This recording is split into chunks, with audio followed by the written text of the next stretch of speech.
Fans of curries will know that the comma rose to fame as a milder alternative to a masala or a balti. Curry. But how is the comma used today?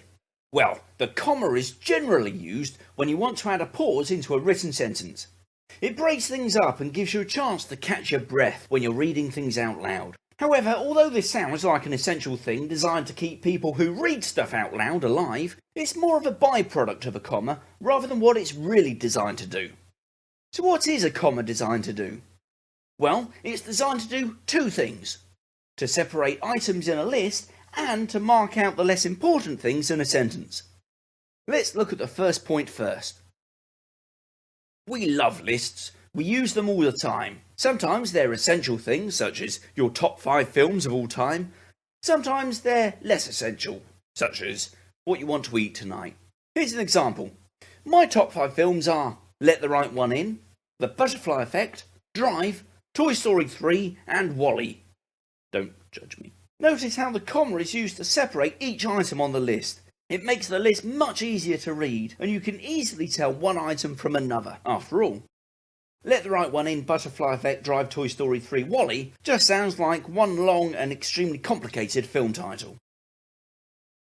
Something to look out for when you're writing a list like this is that you use the word and to separate the last two things on the list. The word and replaces the final comma, so you don't need to use both.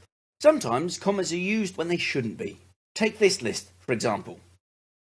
When I got to work, I turned on my computer, I checked my emails, I made a cup of coffee, and I got Steve to pick out the red M&Ms. This is a completely fictitious list, you understand. Steve, keep going. You know I don't like the red ones. Where was I? Yes, in this example, each one of the commas should really be a full stop because each of the parts of the list could be a standalone sentence. If you want to make it fit into one sentence, then take out the I, so you're left with a list like this. So what about using the comma to mark out the less important parts of a sentence? Well, this is handy when you want to make your sentence more interesting by adding extra information, but you still want the reader to be able to easily tell which parts are important and which parts are just there to give some extra information.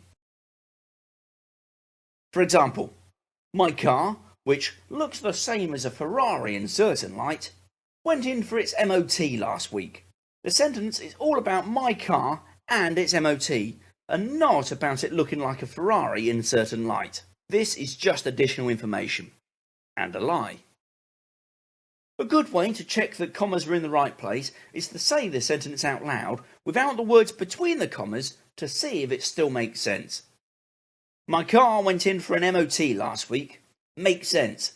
So I know that the commas are in the right place.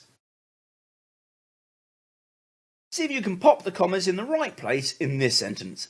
Mary, who is training for the London Marathon, went for a 5-mile run with her dog this morning.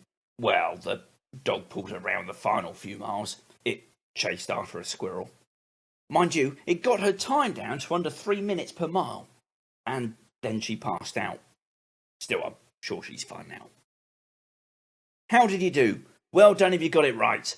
And so to recap, a comma is designed to do two things: to separate items in a list and to mark out the less important things in a sentence.